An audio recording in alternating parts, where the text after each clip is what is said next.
A1 TV news ವೀಕ್ಷಕರಿಗೆ ಸ್ವಾಗತ. ಶುದ್ಧ ಕುಡಿಯುವ ನೀರಿನ ಘಟಕ ಮತ್ತು ಹೈಮಾಸ್ಟ್ ದೀಪ ಉದ್ಘಾಟಿಸಿ ಉಸ್ತುವಾರಿ ಸಚಿವ ಡಾಕ್ಟರ್ ಎಂಸಿ ಸುಧಾಕರ್. ಚಿಂತಾಮಣಿ ನಗರದ ನೆಕ್ಕುಂದಿಪೇಟೆ ಅಗ್ರಹಾರದ ಬಳಿಯ ಪಟಾಲಮ್ಮ ದೇವಾಲಯದ ಬಳಿಯ ವೃತ್ತದಲ್ಲಿ ನಗರಸಭೆ ನಿಧಿಯಿಂದ ಸ್ಥಾಪಿಸಿರುವ ಶುದ್ಧ ಕುಡಿಯುವ ನೀರಿನ ಘಟಕ ಮತ್ತು ಹೈಮಾಸ್ಟ್ ದೀಪವನ್ನು ಜಿಲ್ಲಾ ಉಸ್ತುವಾರಿ ಸಚಿವ ಡಾಕ್ಟರ್ ಎಂಸಿ ಸುಧಾಕರ್ ಉದ್ಘಾಟಿಸಿದರು. ಈ ಸಂದರ್ಭದಲ್ಲಿ ಮೆಹಬೂಬ್ ಸಾಬ್, ಖಾದರ್ ಸಾಬ್, ಮುನ್ನಾ, ಅಮೀರ್, ಇಮ್ತಿಯಾಜ್, ಅಕ್ಮಲ್, ಮೇಸ್ರಿ, ಸುಹೇಲ್, ಶಬೀರ್, ಅಫ್ಜಲ್ ಅಹ್ಮದ್, ಅಮ್ಜದ್, ಸಾದಿಕ್, ಎಎನ್ಆರ್, ಲೋಕಿ, ಕೆಎಲ್ಎನ್, ನಾಗರಾಜ್, ತಬ್ರೇಜ್, ಮಾಲಿಕ್ ಹಾಗೂ ನಗರಸಭೆ ಸದಸ್ಯರುಗಳು, ನಗರದ ಪ್ರಮುಖ ಪಕ್ಷದ ಮುಖಂಡರುಗಳು ಇದ್ದರು.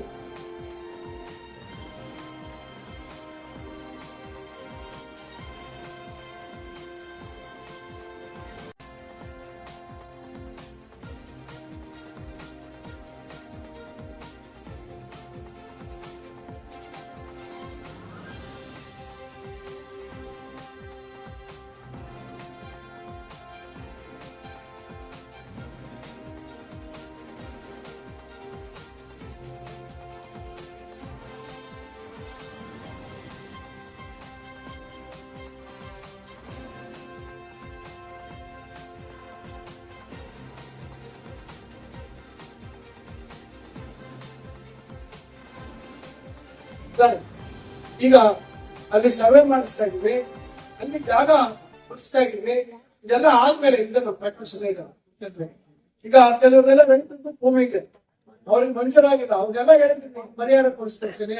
ನಾಳೆ ಅಲ್ಲಿ ಒಂದು ಉಪನಗರ, ಚಿಂತಾಮಣಿ ಒಂದು ಉಪನಗರ ಅಲ್ಲಿ ಮಾಡಬೇಕು ಅಂತ ಕೇಳ್ತೇವೆ. ಯಾಕಂದ್ರೆ ಇವತ್ತಿನ ಕಾಲಕ್ಕೆ ಎಲ್ಲಾ ಮೂಲಭೂತ ಸೌಲಭ್ಯ ಕೊಟ್ಟು ಕೊಡುವಂಥದ್ದು. ಸುಮಾರು ವರ್ಷಗಳಿಂದ ಇಲ್ಲಿ ಬಹಳಷ್ಟು ಜನ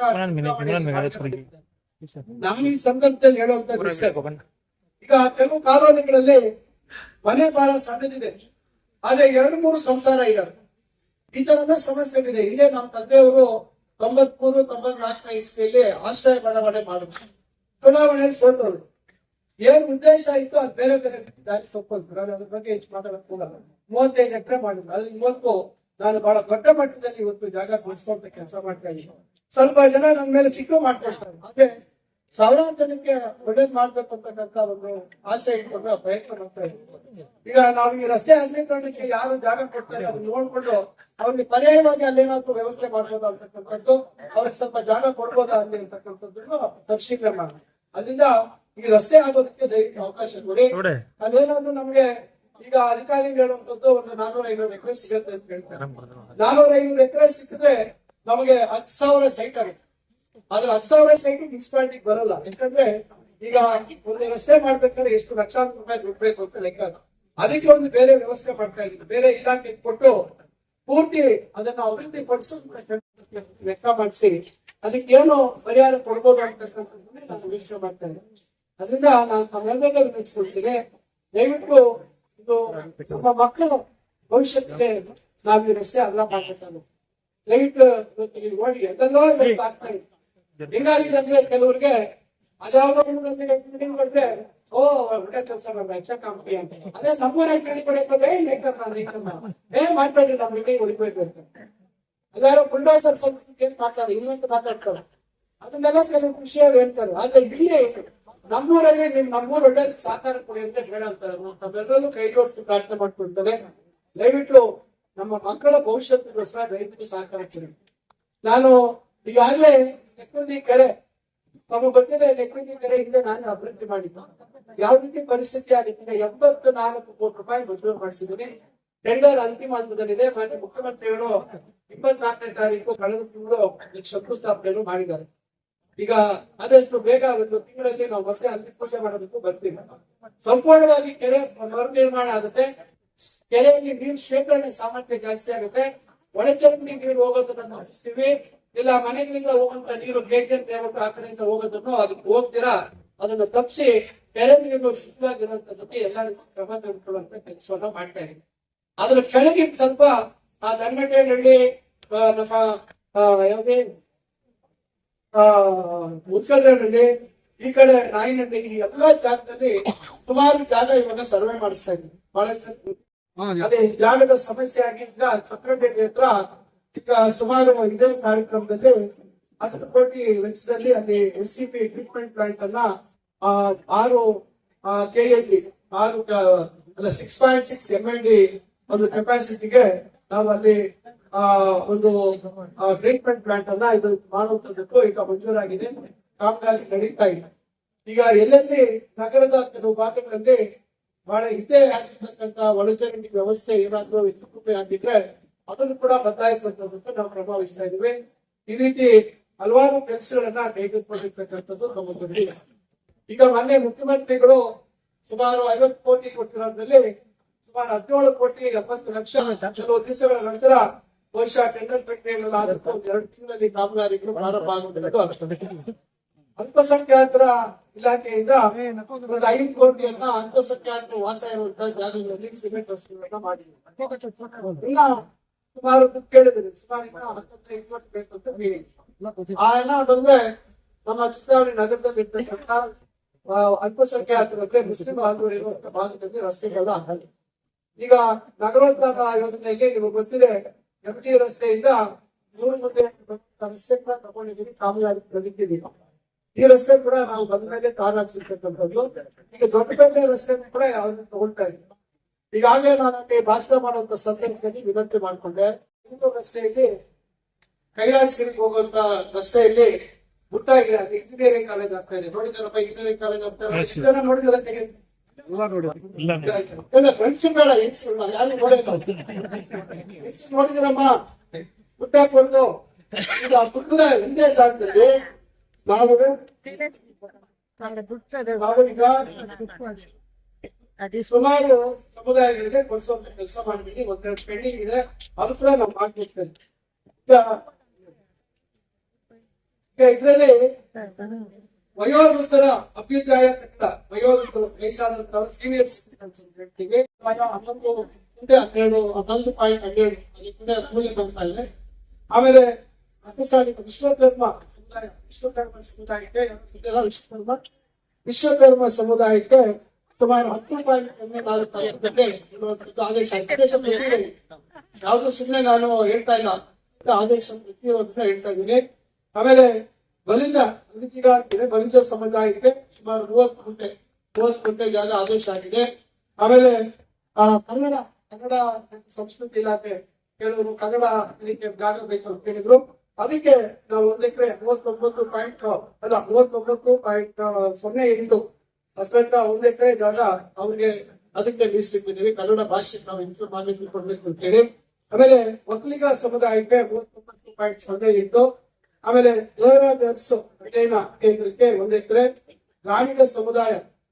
ಗಾಣಿಗ ಸಮುದಾಯಕ್ಕೆ ಸುಮಾರು 24 ಗುಂಟೆ, ಅದೊಂದು ಕಾರ್ನರ್ ಬರ್ತದೆ. ಆಮೇಲೆ ಗೋವಿ ಸಮುದಾಯಕ್ಕೆ 33 ಗುಂಟೆ, ಗೋವಿ ಸಮುದಾಯದವರು 5 ಗುಂಟೆ, ಗೋವು ಸಮುದಾಯದವರು 30 ಗುಂಟೆ. ಬಾಬು ಜಗಜೀವನ್ ರಾಮ್ ಅವರ ಅಧ್ಯಯನ ಕಲಿಕಾ ಕೇಂದ್ರ 1 ಎಕರೆ. ಬಾಬು ಜಗಜೀವನ್ ರಾಮ್ ಇದಕ್ಕೆ 1 ಎಕರೆ ಕೊಡ್ತಾ ಇದೀವಿ. ಗೊಲ್ಲ ಯಾದವ ಸಮುದಾಯಕ್ಕೆ 30 ಗುಂಟೆ, ಮುಸ್ಲಿಂ ಸಮುದಾಯಕ್ಕೆ 1 ಎಕರೆ 0.9 ಇದಕ್ಕೆ ಆದೇಶ ಮಾಡ್ತಿದ್ದೀನಿ. ಹಿರಿಯ ಸಮುದಾಯಕ್ಕೆ 10 ಗುಂಟೆ. ಇನ್ನ ಒಂದು 4 ಸಮುದಾಯಗಳಿಗೆ ಬಿಟ್ಟೋಗಿದೆ. ಆರ್ಯ ವೈಶ್ಯ ಸಮುದಾಯಕ್ಕೆ ನಾವು 30 ಗುಂಟೆ ಕೊಡ್ತಾ ಇದ್ದೀವಿ. ಅದನ್ನ ಯಾವ ಕೊಡ್ಬೇಕು ಅಂತ ಹೇಳಿ ಅದು ಸ್ಪಷ್ಟತೆ ಸ್ವಲ್ಪ ಇರೋದ್ರಿಂದ ಅದನ್ನ ಈಗಾಗಲೇ ಪತ್ರ ಕೊಟ್ಬಿಟ್ಟಿದ್ದೀನಿ ನಾನು, ಆದೇಶವನ್ನು ಹಾಕಿದ್ದಕ್ಕೆ ಅದನ್ನ ಒಂದು ಕ್ಲಿಯರ್ ಮಾಡಿ ಕೊಡ್ತೀವಿ. ಬ್ರಾಹ್ಮಣ ಸಮುದಾಯಕ್ಕೆ 20 ಗುಂಟೆ ಬ್ರಾಹ್ಮಣ ಸಮುದಾಯ ಕೊಡ್ತಾ ಇದ್ದೀವಿ. ಇನ್ನ ಕೆಲವು ಸಮುದಾಯ ಕೆಲವು ಇರ್ಬೋದು. ನೀವೆಲ್ಲ ಸುಮಾರು ದಿವಸದಿಂದ ನೋಡ್ತಾ ಇದ್ದೀರಿ, ರೈಲ್ವೆ ಸ್ಟೇಷನ್ ಆಗಿದೆ, ರೈಲ್ ಓಡ್ತಾ ಇದೆ, ಎಷ್ಟು ಒತ್ತಡ ಆಗ್ತಾ ಇದೆ. ಇರೋಂತ ರಸ್ತೆಯಲ್ಲಿ ಓಡಾಟ ಆಡೋದಕ್ಕೆ ಕಷ್ಟ ಆಗ್ತಾ ಇದೆ. ಶಾಲೆಗೆ ಹೋಗಕ್ಕ ಮಕ್ಕಳಿಗೆ ಸಮಯಕ್ಕೆ ಸರಿಯಾಗಿ ಶಾಲೆಗೆ ಹೋಗಕ್ ಆಗ್ತಾ ಇಲ್ಲ, ರಸ್ತೆ ಕಿರಿದಾಗಿದೆ. ಅದಕ್ಕೆ ಹಿಂದೆನೆ ನಾನು 2013ರಲ್ಲಿ ಯೋಚನೆ ಮಾಡಿದ್ದೆ. ಆದ್ರೆ ಚುನಾವಣೆಯಲ್ಲಿ ನಾವು ಸೋತಿದ್ರಿಂದ ಅದು ನೆರೆಗುದಿ ಬಿದ್ದೋಯ್ತು. ಈಗ ಮತ್ತೆ ಅದಕ್ಕೆ ಅನುದಾನ ಹಾಕ್ತಿದೀವಿ, ನಾವೀಗ ಸರ್ವೆ ಮಾಡ್ತಿದ್ದೀವಿ. ನಾನು ಎಲ್ಲರನ್ನ ವಿನಂತಿ ಮಾಡ್ಕೊಳ್ತಾ ಇದ್ದೀನಿ, ದಯವಿಟ್ಟು ಸಹಕರಿಸಿ. ನಮಗೆ ಕನಿಷ್ಠ ಅಂದ್ರೂ ಒಂದು ಈಗ ಅಧಿಕಾರಿಗಳು 12 ಫೀಟ್ ಹಾಕ್ಬೇಕು ರಸ್ತೆ ಅಂತ ಕೇಳ್ತಾ ಇದ್ದಾರೆ. ನಾವು ಮಾಡ್ತೀವಿ, ಈಗ 12 ಫೀಟ್ ಮಾಡಿ ನಂತರ ಎಲ್ಲರನ್ನ ಮಾತಾಡಿ ಎಷ್ಟು ಮಾಡಿದ್ರೆ ಸೂಕ್ತ ಅಂತಕ್ಕಂಥದ್ದು 30 ಅಡಿಗಿಂತ ಜಾಸ್ತಿ ಬೇಕೇ ಬೇಕಾಗುತ್ತೆ ಅನ್ಸೆ. ಯಾಕಂದ್ರೆ ಫುಟ್ಪಾತ್ ಬೇಕಾಗುತ್ತೆ, 2 ವಾಹನ ಸುಲಭವಾಗಿ ಓಡಾಡುವಂತ ಆಗ್ಬೇಕಾಗುತ್ತೆ. ಅದೇ ಅಂಗಡಿಗಳಿದಾವೆ, ಮತ್ತೆ ಯಾರಾದ್ರೂ ಗಾಡಿ ನಡೆಸಿದ್ರೆ ಮತ್ತೆ ತೊಂದರೆ. ಇವೆಲ್ಲ ಗಮನದಲ್ಲಿ ಇಟ್ಟುಕೊಂಡು ನಾವು ಆ ರಸ್ತೆಯನ್ನ ಮಾಡ್ಬೇಕಾಗುತ್ತೆ. ಕೆಲವೊಂದು ದೊಡ್ಡ ದೊಡ್ಡ ಸೈಟ್ ಇದೆ, ಕೆಲವೊಂದು ಚಿಕ್ಕ ಸೈಟ್ ಇದೆ. ನಾನು ಹೇಳುವಂತದ್ದು ಈ ರಸ್ತೆ ಅಗಲ ಮಾಡಿದ್ರೆ ನಿಮ್ಗೇನು ಸ್ವಲ್ಪ ಅಲ್ಲಿ ಸ್ಥಳ ಸ್ವಲ್ಪ ಕೊರತೆ ಆಗ್ಬೋದು. ಆದ್ರೆ ಆ ರಸ್ತೆ ಆದ್ಮೇಲೆ ಇವತ್ತು 100 ರೂಪಾಯಿ ಇರ್ತಕ್ಕಂಥದ್ದು ನಾಳೆ 400 ರೂಪಾಯಿ ಆಗುತ್ತೆ. ದಯವಿಟ್ಟು ಇದನ್ನು ಅರ್ಥ ಮಾಡ್ಕೊಳ್ಳಿ. ಯಾಕಂದ್ರೆ MG ರೋಡ್ ಮಾಡಿ 24, ಬೇಲೂರು ರೋಡ್ ಮಾಡಿ 24, ಇನ್ನೂ ಗೊತ್ತಿದೆ ಅಲ್ಲಿರ್ತಕ್ಕಂಥ ವ್ಯಾಪಾರಸ್ಥರಿಗೆ ರಸ್ತೆ ಡಬಲ್ ರೋಡ್ ಎಷ್ಟು ಬೆಲೆ, ಡಬಲ್ ರೋಡ್ ಆದ್ಮೇಲೆ ಎಷ್ಟು ಅದರ ಬೆಲೆ ಆಗಿದೆ ಅಂತ ಪರ್ಯಾಯವಾಗಿ ಏನ್ ಮಾಡ್ಬೋದು, ಯಾರು ಹೆಚ್ಚಿನ ಸಮಯ ತೆಗೆದುಕೊಳ್ಳೋದಿಲ್ಲ. ಆದ್ರೂ ಕೆಲವು ವಿಚಾರಗಳನ್ನು ಹೇಳಬೇಕಾಗುತ್ತೆ. ಈಗ 2023ರಲ್ಲಿ ತಾವೆಲ್ಲರೂ ನನ್ನ ಮೇಲೆ ಬಹಳ ಹೆಚ್ಚಿನ ವಿಶ್ವಾಸ ಇಟ್ಕೊಂಡು ನನ್ನನ್ನ 2 ಬಾರಿ ಸೋತಿದ್ದಂಥವ್ರಿಗೆ ಮತ್ತೆ ತಾವು ನನ್ನನ್ನು ಗೆಲ್ಲಿಸಿ ಇವತ್ತು ಕಾಂಗ್ರೆಸ್ ಪಕ್ಷದ ಸರ್ಕಾರದಲ್ಲಿ ಮಂತ್ರಿ ಆಗುವಂತ ಅವಕಾಶವನ್ನ ತಮ್ಮೆಲ್ಲರ ಸಾಕಾಗಿದೆ.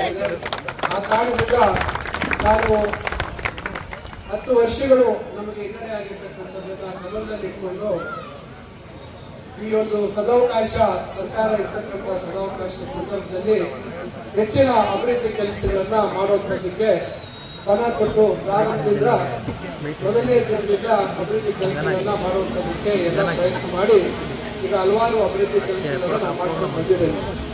ಚಿಂತಾಮಣಿ ನಗರದಲ್ಲಿ ಬಹಳ ಹಿಂದೆ ನಾನು 2004ರಿಂದ 2013ವರೆಗೂ ಶಾಸಕರಾಗಿದ್ದಂಥ ಸಂದರ್ಭದಲ್ಲಿ ಬಹಳಷ್ಟು ರಸ್ತೆ ಕಾಮಗಾರಿಗಳನ್ನ ಮಾಡಿದ್ವಿ.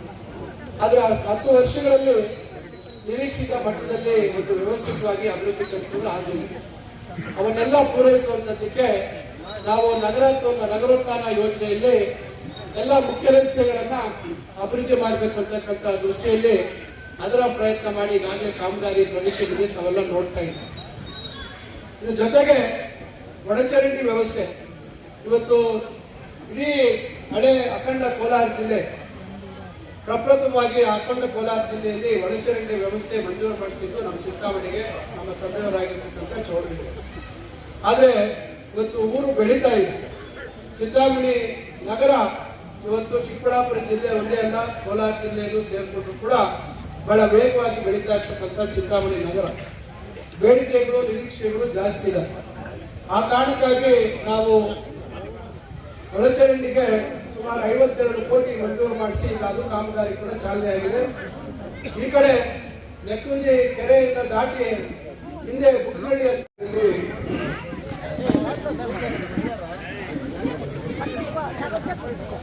ಹಲವಾರು ಅಭಿವೃದ್ಧಿ ಕಾಮಗಾರಿಗಳಿಗೆ ಚಾಲನೆ ಕೊಡುವಂತ ಒಂದು ಕಾರ್ಯಕ್ರಮ. ಈ ಒಂದು ಕಾರ್ಯಕ್ರಮದಲ್ಲಿ ವೇದಿಕೆಯಲ್ಲಿ ಉಪಸ್ಥಿತರಿರ್ತಕ್ಕಂಥ ಎಲ್ಲ ಹಿರಿಯರೇ, ಎಲ್ಲ ನಗರಸಭೆಯ ಮಾಜಿ ಸದಸ್ಯರೇ, ಎಲೆಕ್ಟ್ರಿಕ್ ರಿಮೋಟೋರಿಯಂ ಅದಕ್ಕೆ ಕಾಮಗಾರಿಗೆ ಪ್ರಾರಂಭ ಮಾಡುವಂತ ಕೆಲಸಕ್ಕೆ ಚಾಲನೆ ಕೊಟ್ಟಿದ್ದೀವಿ. ಸುಮಾರು 5 ಕೋಟಿಯಲ್ಲಿ ವಿದ್ಯುತ್ ಚಿತಾಗಾರವನ್ನ ಪ್ರಾರಂಭ ಮಾಡುವಂತದಕ್ಕೆ ನಾವು ಈಗ ಅಲ್ಲಿ ಕಾರ್ಯಕ್ರಮ ಹಮ್ಮಿಕೊಂಡು ಅಲ್ಲಿ ಸ್ವಲ್ಪ ವೇದಿಕೆ ಕಾರ್ಯಕ್ರಮ ತಡ ಆಗಿದ್ರಿಂದ ಇಲ್ಲಿ ತಡವಾಗಿ ಬಂದ್ವಿ. ದಯವಿಟ್ಟು ಕ್ಷಮಿಸಿ. ಬಹಳಷ್ಟು ಜನ ಮಹಿಳೆಯರಿಂದ ಊಟ ಮಾಡಿಲ್ಲ, ದಯವಿಟ್ಟು ಅವೆಲ್ಲ ಬಹಳ ಸಮಯದಿಂದ ಕಾದಿಲ್ಲ. ಅಡುಗೆ ಬಡಿಸಿದ್ರಮ್ಮ ಬೇಡ, ಅದರಿಂದ ದಯವಿಟ್ಟು ಕ್ಷಮಿಸಿ ಅಂತ ನಾನು ತಮ್ಮೆಲ್ಲರಿಗೂ ಹೋಗ್ಬಿಡ್ತೇನೆ. ಇವತ್ತು ನಮ್ಮ ಬರ್ತಿಗರಪೇಟೆ ವೆಂಕಟರಮಣ ಸ್ವಾಮಿ ದೇವಸ್ಥಾನದ ಹತ್ರ ವೇಣುಗೋಪಾಲ ಸ್ವಾಮಿ ಶ್ರೀನಿವಾಸ ದೇವಸ್ಥಾನ ಐಮಾಸ್ ಲೈಟ್ ನ ಒಂದು ಉದ್ಘಾಟನೆ ಹಾಗೂ ಇಲ್ಲಿ ಪಟಾಳಮ್ಮ ವೃತ್ತದಲ್ಲಿ ಒಂದು ಶುದ್ಧ ನೀರಿನ ಘಟಕವನ್ನ ಪ್ರಾರಂಭ ಮಾಡುವಂತ ಕಾರ್ಯಕ್ರಮ. ಇದಾದ್ಮೇಲೆ ವಿನೋಬ ಕಾಲೋನಿಯಲ್ಲಿ ಸಮುದಾಯ ಭವನ ಮತ್ತು ಅಂಗನವಾಡಿ ಕಟ್ಟಡ ಸುಮಾರು 1.5 ಕೋಟಿಯಲ್ಲಿ ಅದರ ಒಂದು ಭೂಮಿ ಪೂಜೆ ಇದೆ.